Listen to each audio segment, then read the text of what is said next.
The vinyl is cracked. It pinches the back of your thigh. You sit in the corner booth. The diner is empty. The overhead neon tube flickers. It hums a low electric drone. It grates against the inside of your skull. Outside, the street is slick with black rain. You watch the headlights cut through the dark. You watch the people walking by. They hold umbrellas. They hold hands. They exist in a world you do not understand. You are starving, not for the food. The stale coffee sits in a thick ceramic mug. It tastes like burnt copper and old dirt. You push it away. You are starving for a look, a touch, a single word of validation. Your ribs feel hollow. A cold wind blows through your chest cavity. You are a ghost haunting your own life.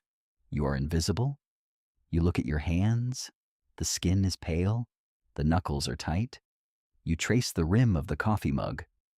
You wait. You do not know what you are waiting for, but the ache is a physical weight. It sits behind your sternum. It makes it hard to pull air into your lungs. You are an empty room. The door is unlocked. You are just waiting for someone to turn the handle. The heavy glass door rattles. The brass bell screams above it. The sound hits your teeth. You look up. They walk in.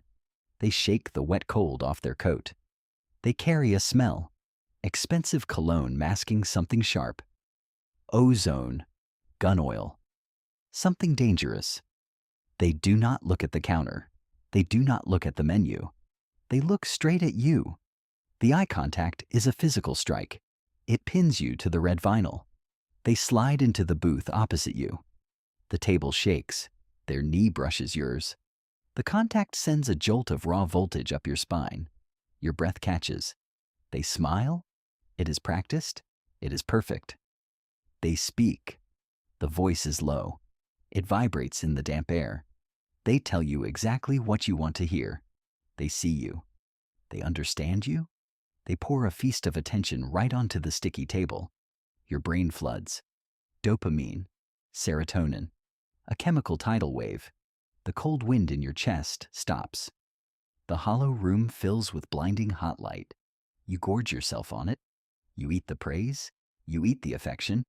You let your guard down. You hand them the keys to the empty room. Then they check their watch. The metal catches the neon light.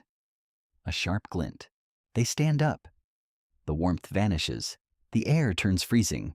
They drop a single crumpled dollar bill on the table. A tip. They walk out. The bell screams again. You are left alone. But on the table, next to the burnt coffee, is a single text message on your phone. A breadcrumb. You pick it up. You swallow it whole. The trap snaps shut. You learn the new physics of your world. Gravity is no longer the Earth. Gravity is their mood. Time is no longer measured in hours. Time is measured in the silence between their text messages. You wait in the dark. The glowing rectangle of your phone is your only sun. You learn the rules. The rules are brutal. They are never spoken. You figure them out by bleeding. Rule 1. You do not demand. You wait. Rule 2. When they pull away, you do not chase. You starve. Days pass. The silence is a heavy wool blanket. It smothers your face. Your stomach acid churns. You taste rust in the back of your throat. You check the phone. Nothing. You check it again. Nothing. Your brain screams for the drug. The withdrawal is physical. Your hands shake. Your vision blurs. You analyze everything. Did you speak too loudly? Did you sit the wrong way? You dissect your own memory with a dull scalpel. Then, a vibration, a chime. The screen flares to life. White light in a pitch-black room. A text. Thinking of you. 3 words. A tiny stale crumb. You inhale it. The chemical rush hits your brainstem. The relief is staggering. Your muscles uncoil. You drop back onto your bed. You breathe again. You do not realize what is happening. You do not realize you are a rat in a cage, pushing a lever, getting a shock 9 times out of 10, getting a pellet on the 10th. The unpredictability makes the pellet taste like a feast. It fuses to your neurons, a trauma bond. Forged in the furnace of intermittent reinforcement, you are a piece of their machine now, a gear grinding down to dust. You get smart, or so you think. You study the machine. You map the wiring. You learn the algorithm of their abuse. You sit in their immaculate apartment. The leather sofa is stiff. It is cold against your back. The air conditioner hums. It smells like Freon and dust. They're looking at their phone, ignoring you. The cycle is starting again, the withdrawal phase. But this time, you do not panic. You clench your jaw. You grind your molars together until the roots ache. You play the game. You stand up. You do not ask for a crumb. You put on your coat. The fabric is heavy. It feels like armor. You tell them you are leaving. You have plans. They look up. The flat, dead eyes narrow. A twitch in the cheek. A microscopic shift in the power dynamic. You walk out. You do not look back. You reach the street. The night air hits your face. You pull your phone out. You wait. 3 minutes. The phone vibrates. A massive block of text. Apologies. Promises.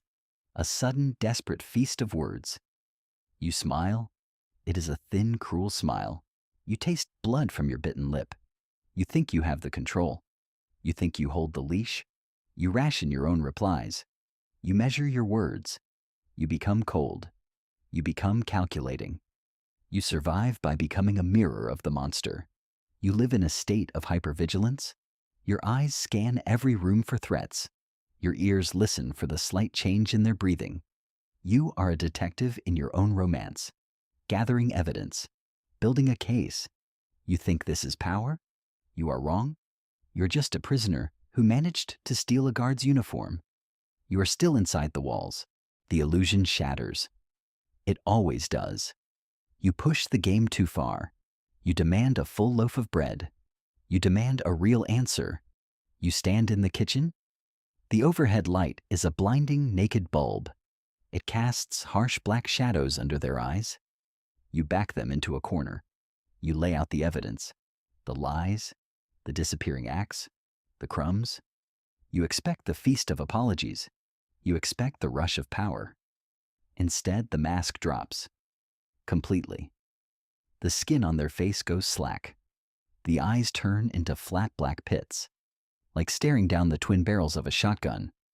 There is nothing behind them. No empathy, no anger, just a cold, humming void. They speak. The voice is a monotone dial tone.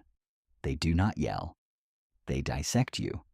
They use every secret you ever whispered in the dark as a surgical blade. They list your flaws. They list your failures. They tell you exactly how easy you were to break. The words hit you like physical blows to the stomach. The wind leaves your lungs. You stagger back against the counter. The granite edge digs into your spine. You realize the horrifying truth. You never had power. You were never a partner. You were a battery. And you are empty now. You gave them your sanity. You gave them your identity. You eroded your own boundaries until you were nothing but a raw nerve ending, waiting for a text message. They walk past you. They do not even brush your shoulder. The front door opens. The heavy wood slams shut. The lock clicks. A sharp final sound. You slide down the cabinets. You hit the linoleum floor. The cold seeps into your bones. You are a hollow chassis, stripped for parts, left on cinder blocks. The vinyl is cracked. It pinches the back of your thigh. You sit in the corner booth. The diner is full now, but you do not hear the noise. The neon tube flickers. It hums a low electric drone. You look at your hands. The skin is thinner. The knuckles are swollen. A fine, persistent tremor shakes your fingers. You cannot stop it. You lift the thick ceramic mug. The coffee tastes like burnt copper and old dirt. You swallow the ash. You look through the dirty glass. The street is slick with black rain. Under the yellow glow of the street lamp, you see them. They wear the same coat. They stand with the same posture. Standing opposite them is someone new. Someone with a hollow chest. Someone starving for a look. You watch the cycle begin. You watch them lean in close. You watch the new victim's shoulders drop. The relief. The hit of the drug. You press your forehead against the cold glass.